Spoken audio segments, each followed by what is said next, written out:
박이사는 증시각도기. 안녕하세요, 증시각도TV 시청자 여러분, 투자자 여러분, 노기마을 여러분, 청취자 여러분, 안녕하십니까? 비 피해 없으십니까? 중부지방에 정말 비폭탄이 내렸습니다. 저도 십몇 년간 이렇게 비가 많이 오는 거는, 단기적으로 많이 오는 거는 처음 본 것 같아요. 저희 집 주변에 조그만 하천들도 역대급의 수위를 보여주면서 발 잘못 디뎠다 빠지면 난 죽겠구나 하는, 아마존 급류를 생각하는 또랑물이 급류로 바뀌는 그런 흐름들을 보여주고 있습니다. 다들 무사한지 모르겠습니다. 자, 잘 조심하시고요.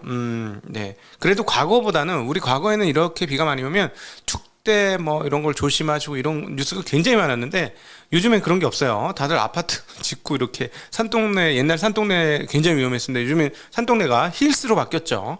무슨 힐스로 바뀌면서 다 아파트 들어와서 다 문제가 없는 거 보니까 참 우리나라가 많이 발전했다, 이런 생각 많이 듭니다. 자, 오늘 미국 시장이 아주 어제 아침 시초가 대비 많이 밀리면서 끝났는데요. 전반적으로 상황들 좀 보도록 하겠습니다. 핀디닷컴에서 그림 보죠. 오늘 보시면 오른 종목이 더 많았어요. 그리고 아침 시초가는 굉장히 강했었는데, 미국에서 슬슬 빠지면서 밀리면서 끝났는데, 특별히 왼쪽 위에 보시면은 엔비디아가 많이 쪼그라들었습니다. 엔비디아의 사이즈가 좀 줄어들었는데요.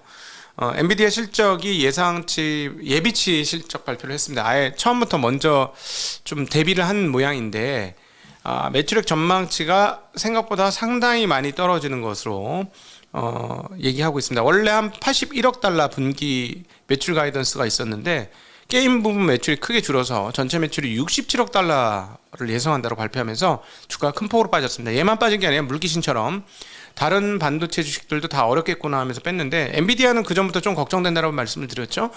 비트코인을 비롯한 크립토에 대한 가격 하락으로 인해서 그쪽 채굴 수요가 훅 떨어지면서 엔비디아의 중고 그래픽 카드가 막 시중에 나온다라는 설이 있었는데요. 실제로 그 설이 현실화됐고, 또 엔비디아가 TSMC한테 우리 만드는 거 좀 줄여줘 하는 루머가 있었는데, 그게 실현되는 것 같습니다. 굉장히 많이 떨어졌어요.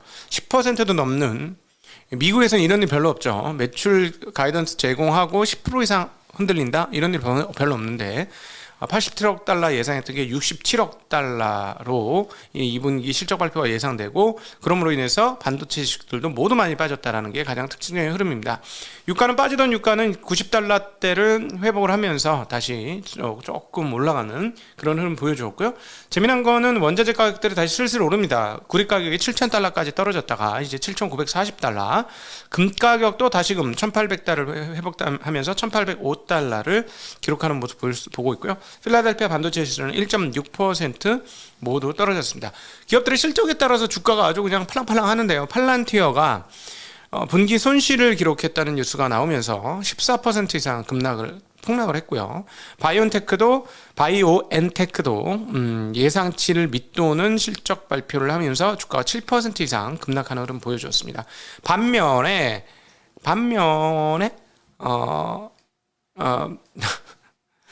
그 월스트리트 배츠라는 그 토론방 있잖아요. 거기에 종목 회자되면 난리 나는데요. 배드베스 앤 비욘드가 월스트리트 배츠의 회자가 되면서 주가가 40%나 폭등하는 흐름 보여주었습니다. 자, 밈 주식들이 날리는데요. 게임스톱 한번 볼까요? 자, 게임스톱의 주가 1년치 주가를 봅시다. 1년치. 네, 1년치 맞나요? 네, 1년치 보시면 얘는 근데 빨리 오르긴 했는데 바닥에서부터 지금 더블 났어요. 더블. 네, 바닥에서 6월달 바닥에서부터 지금 더블 내면서 많이 떨어졌었는데, 근데 밈 주식들이 지금 다 이렇습니다. 오늘 AMC도 8% 이상 폭등을 했고요. 이런 주식들이 낙폭이 과다했기 때문에 오른 것도 있는데, 이게 그 트레이딩 시장이라는 성향을 보여주는 것 같아요. 트레이더들의 손에서 입으로 회자되는 순간 주가가 폭등한다는 거 잘 보여주는 그런 흐름 확인할 수가 있었습니다. 아주 재미난 흐름들이 지금 미국 시장에서 나타났고, 자, 나스닥의 하루 흐름들을 살펴보도록 하죠. 자, 보시면 아침에는 뻥 하고 올랐어요. 제가 어제 물구경 하다가 그래, 미국 시장 어떻게 됐지? 한번 보고 자야 되겠네. 이 개장을 했으니까 하고 딱 봤더니 엄청 오르는 거예요. 참 잘 오른다. 미국 시장 잘도 오르네. 이러면서 잠들었는데 아침에 뚜껑 딱 따보니까 마이너스야. 무슨 일이 있었던 걸까? 설명을 제대로 못하니까 엔비디아가 시장을 끌어내렸다 이렇게 표현을 하고 있습니다. 엔비디아도 준 빅테크 기업이니까요. 뭐 그럴 수도 있습니다만 이렇게 빠진 이유는 다른 게 있는 것 같습니다. 일단 실적 발표는 대체적으로 오늘은 뭐 실적 나쁘게 발표하면서 주가 폭락하는 기업들이 많습니다만 지금 현재까지 87%가 2분기 실적을 발표를 했고요. 이 기업 들 중에서 EPS가 작년 같은 기간보다 대체적으로 증가하는데 6.7% 증가할 것으로 예상을 합니다. 기존에 뭐 4.7% 이렇게 생각했는데 그거보다는 실적이 좀 좋게 발표되고 있고요. 기존 원래 그 예상보다 실적은 좋게 발표하고 있다. 그래서 기업들은 어쨌든 생각했던 것보다는 조금 양호한 흐름들을 2분기에 보여줬다. 이렇게 정리해 볼 수 있겠죠. 우리 유동원 본부장님 맨날 얘기하는 기업들의 실적이 깨지지 않았어요. 이러는데 진짜 기업들의 실적은 괜찮다. 그리고 또 일단 이것도 있죠. 2분기에 조금 그 분위기가 나쁘니까 사전에 조정을 한 그런 부분이 있을 것 같습니다. 자, 이제 한국은행에서 발표한 미국의 인플레이션 축소 법안 의결한 내용 상원에서 표결해서 됐는데요. 그 내용 한번 살펴보도록 하겠습니다. 그 상원이 50대 50이에요. 민주당 공화당에서 50대 50이 됐는데 찬성 51로 가결됐습니다. 왜냐하면 부통령이 캐스팅 보트를 쥐고 있어요. 그래서 해리스 부통령이 표결에 참석하면서 찬성 51, 반대 50으로 인플레이션 리덕션 액트가 통과가 되었습니다. 의결이 되었습니다. 이제 하원에서 의결이 되면 되는데요. 이건 주말에 이렇게 될 것 같은데 이게 이 법이 뭐냐? 원래 BBB가 있었어요. BBB, Build Back Better이라는 법이 있었고요. 그 다음에 American Risk Plan Act라는 게 있었습니다. 이게 모두 규모가 어마무시하게 큰 거였어요. 제 밑에 보시면 그림 밑에 표가 보이죠? 한국은행 감사합니다. 땡큐 코리아뱅크. 네, 자 너무 정리를 잘해줘가지고 이거 하나 보니까 그냥 정리가 싹 돼. 그 밑에 보시면 원래 제안은 아메리칸 레스큐 플랜 액트가 1.9조 달러였어요. 예, 1.9조 달러였고 그 다음에 그 밑에 뭐 아메리칸 잡 플랜 2조 3천 그 다음에 아메리칸 패밀리 플랜 1조 8천 막 미친 듯이 막 최초 제안을 했어요. 엄청난 금액이야. 이걸 다 따지면 뭐 6조가 넘는 돈이에요. 이런 걸 했는데 안 됐지. 미친놈들 아니니? 너희들 미쳤지. 나라를 말아먹으려고 작정을 했구나. 했고 또 예산 관련된 그 연구원들도 이거는 좀 심하지 않아? 뭐 이런 분위기였는데 이제 수정안이 나왔어요. 제가 보니까 아예 뻥 터트리고 뻥튀기로 해가지고 바발로 바꾸는 과정이 아니었나 이런 생각이 좀 드는데 그 다음에 인프라 인베스트 앤드 잡스 액터가 1.2조 달러로 또 수정안을 제시했고 이거는 이제 도로 교통 철도, 전력 인프라, 전기차 충전, 브로드밴드를 확충하자는 법안이었고 그 다음에 빌드백 베터 액트를 2조 달러에 다시 제안을 해서 이거는 하원을 통과했었습니다. 하원만 통과하고 상원은 통과를 못했죠. 자, 그러니까 또 한 번 수정안을 냈어요. 자, 수정을 냈는데, 처음에 막 2조 달러, 막 합산 6조 달러, 막, 그리고 두 번째 수정안에서는 3조 달러 이래던 것이, 마지막 재수정안 얼마가 됐냐면, 0.3조 달러야. 이거 진짜 이런 전략 좋죠. 매기고 나서 계속 양보해가지고, 나 많이 양보했다. 더 이상 양보 못한다. 더 양보했다. 진짜 이건 끝이다. 막 이러면서 결국 끝판을 가면서 조 맨친 의원이 마음을 돌려서 인플레이션 리덕션 액트 이름도 바뀌었습니다. 인플레이션 감축 법안으로 바뀌면서 이게 상원에서 통과가 되었습니다. 그러니까 이거는 그리고 그 민주당 과반으로 법안 처리가 가능한 조정 법안이라고 합니다. 리컨실레이션 빌이라고 해서 이거는 1년에 한 번 활용할 수 있어요. 예산 조정 절차는. 그래서 원래는 보통 이렇게 필리버스터 같은 게 발생을 하면서 필리버스터 발생 안 하려면 60표를 상원에서 얻어야 되는데 1년에 한 번 예산 조정 절차는 이렇게 그 필리버스터 없이도 통과할 수 있다고 하는데 바로 요 안이 그렇게 되었습니다. 자, 그래서 주요 내용을 한번 보도록 하죠. 주요 내용은 이게 그냥 단순히 돈을 쓰겠다는 법안이 아니에요. 그래서 오늘 주식시장에 상당한 영향을 미쳤다 이렇게 보시면 되는데, 일단 기후변화 대응에 대한 내용, 클린에너지 생산 및 소비, 전기와 주택 및 건물의 녹색 기술 개조, 환경보존, 전기자동차 지원 등의 총 3,860억 달러의 세액공제를 제공하여 2030년까지 탄소 배출량을 약 40% 감축하겠다 했는데, 여기에 이제 최대 수혜주가 테슬라였는데 의외로 테슬라 주가는 못 올랐습니다. 가격 부담을 조금 느끼고 있는 것 같아요. 힘을 못 써요.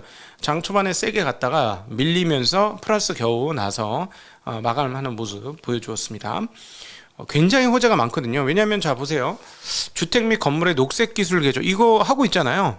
네, 그 태양광 지붕 뭐 이런 거 하고 있는데, 전기 자동차 뭐 당연히 하고 있는 것이고, 그런데 어쨌든 그렇고요. 그다음에 의료 보험 확대, Affordable Care Act가 보험료 세액공제를 연장하는 것으로 의료 비용이 총 980억 달러를 더 쏟는 건데, 이 부분에서 지금 공화당 지지자들의 강력한 지지를 얻고 있는 법안이 되었습니다. 공화당 지지층조차도 이 메디케어 관련 법안을 68% 찬성하고 있어요. 그래서 총 71%가 찬성을 해서 이 부분 때문에 이건 뭐 하원에서 당연히 그냥 통과되는 거, 하원이 다수당이니까 민주당이 통과될 것으로 보고, 자, 그 다음에 자, 여기 나옵니다. 자, 오늘 주식시장이 희마리가 없었던 이유 중에 하나, 세게 갔다가 꼬랑지가 확 내려간 이유 중에 가장 중요한 이유 중에 하나가 이거인 것 같아요. 네, 15% 최저 법인세 도입, 그 다음에 IRS 세금 징수 강화, 이후 다음입니다. 기업들의 자사주 매입에 대한 1% 세금 부과. 자, 이거예요. 자, 미국 기업들은 심지어 몇몇 기업은 자본이 없어요. 지금 자본을 다 태워버려서, 주식을 사버려서 소각을 시켜버려서 자본이 없어. 그 스타벅스인가 이 회사는 마이너스 자본이에요. 자본이. 왜? 모수를 줄여야 ROE가 빵빵 뜨잖아. 빵빵. 이건 돈 버는 걸로 주식 없애고, 주식 없어. 좀 심하죠. 좀 기가 차게 심한데, 한국은 좀 닮아야 되고, 자사주 했다가 남한테 다시 팔고 뭐 이런 행동 하지 말고 해서 소각해야지. 근데 여기는 사서 그냥 소각을 해보는데 너무 많이 지나치게 소각을 해서 아예 자본이 없는 진짜 골 때리는. 지금 미국이 주식시장이 그 꼬리가 몸통을, 실물 경기와 실물 기업의 운용을 오히려 좀 뒤집는 이런 현상이 지금 미국에서 발생한 거죠. 어떻게 자본이 없냐고. 하도 태워버려가지고 자본이 없어. 미국에는 기업들이. 뭐 그런 상황인데요. 자, 근데 어쨌든 이 자사주 매입을 하지 말란 얘기예요. 여기 매입을 하면 1% 세금 부과. 자, 자사주 매입해가지고 예를 들어 3% 기업의 이익 증가를 기여한다 뭐 이러잖아. 한 3.5% 증가하잖아. 그래가지고 기본적인 성장하고 배당률하고 뭐 이 ROE 태워가지고 3.5% 올린 거하고 합산 뭐 5% 정도 수익이 나니까 기존의 시장 금리 3.5% 대비 미국 주식 투자하는 게 괜찮아요. 뭐 이런 논리가 있잖아요. 근데 1% 세금 부과를 한다는 거예요. 네. 자, 근데 이제 이 부분이 미국 기업들에 대한 실적을 꺾는, 그다음 15% 최저 법인세 도입, 이런 것들이 꺾는 요소가 됐다 이렇게 볼 수 있겠고, 메탄 배출세 등을 또 도입하겠다고 했습니다. 그래서 여기서 세수를 또 확보하겠다고 했어요. 4,680억 달러. 그래서 이거는 아무래도 줄 거 주고 뺏을 거 뺏는 이런 법안이잖아요. 그래서 밑에 그 표에 한번 아까 보셨는지 모르겠는데, 표에 보면 주요 내용들이 잘 나와 있습니다. 에너지 확보 및 기후변화 대응에 3,860억 달러, 그 다음에 의료보험 지출 확대에 980억 달러. 그 다음에 반면에 수입으로, 이건 지출이고, 수입은 뭐냐면 처방약 가격 결정 방식을 개혁해서 3,220억 달러. 그 다음에 IRS 아까 15% 최소 법인세, 그 다음에 자사주 매입세 부과 등등으로 4,680억 달러를 땡기겠다. 이렇게 해서, 이렇게 하면 재정이 오히려 늘어나요. 이걸 다 하면 늘어나. 그러니까 이렇게 되니까 어떤 평가가 나왔느냐? 이거를 보고 있는 사람들이 이거는 괜찮다. 이거는 괜찮다. 미국 재정에 괜찮은 거라서, 예전에 처음에 BBB 그거 나왔을 때 이런 말도 안 되는 법안을 누가 만들었어 했던 사람들조차도 받아들일 수 있네. 오케이. 그럼 뭐 내용도 좋네. 오케이. 뭐 이런 분위기로 지금 넘어가고 있다. 그리고 국민의 지지율도 아까 어포더블 케어 액트 등에 의해서 분위기가 상당히 좋다라는 거죠. 반면에 주식시장은 이로 인해서 휘청거렸다라고 정리해 볼 수 있겠고, 채권 시장은 뭐 이건 아무래도 채권 시장 입장에서는 그 원래는 보통 이런 안은 돈을 쓰겠다는 거니까, 돈을 쓰려면 돈을 땡겨와서 돈을 써야 되니까, 돈을 땡기려면 채권을 발행해서 돈을 땡겨야 되니까 채권 발행이 많아지면 채권 가격이 약세가 돼야 되는데, 이번 같은 경우는 오히려 돈을 땡기겠다는 요소가 더 많잖아요. 그래서 그런지 미국 채권 시장은 다시 강세를 보였는데, 이게 조금 골 때리는데요 지금. 10년물 국채는 10년물 국채와 2년물 국채의 가격 역전이 좀 많이 심각하게 벌어졌습니다. 거의 46bp 가까이 지금 마이너스가 나고 있어요. 즉 2년물이 10년물보다 국채금리가 더 높은 그런 상황이고, 그리고 3개월물과 10년물의 금리 격차도 2.5%가 안 돼요. 2.3%밖에 23bp 죄송합니다. 23bp밖에 차이가 안 나요. 그러니까 3개월물보다 10년물이 23bp밖에 안 올라요. 이렇게 되면 은행들이 과연 얼마나 적극적으로 대출을 해줄 것이냐라는 것이죠. 물론 미국의 가계는 과거에 비해서 굉장히 그 구조조정을 잘해서 한국에 비해서는 월등하게 부채 비율이 낮아서 안전하긴 합니다. 안전하긴 하지만 은행들이 대출을 구조적으로 줄이는 상황들이 온다면 그거는 경기에 결코 좋지 않은 영향을 미칠 것이다라는 것도 충분히 생각해 볼 수 있는 대목이 아닌가 싶고, 더불어서 미국의 기업들의 2분기 실적은 대체적으로 예상보다 조금 더 좋게 나와서 기업 실적이 인플레이션으로 인해서 완전히 훼손된 거라고 생각하는 거는 그 정도는 아니다라고 말씀드릴 수 있을 것 같습니다. 그리고 어제 그 책을 소개해 드렸잖아요. 콜린스의 1일, 트레이더 콜린스의 1일, 출판사에서 광고가 들어왔어요. 고맙다고 광고가 들어왔네. 아이고, 재밌어요. 굉장히 오랜만에 정말 재밌는 책이었고, 광고 오랜만에 광고 받았습니다. 네, 자 이제 여러분들과 함께 하는 질의응답 시간으로 넘어가도록 하겠습니다. 감사합니다. 안녕.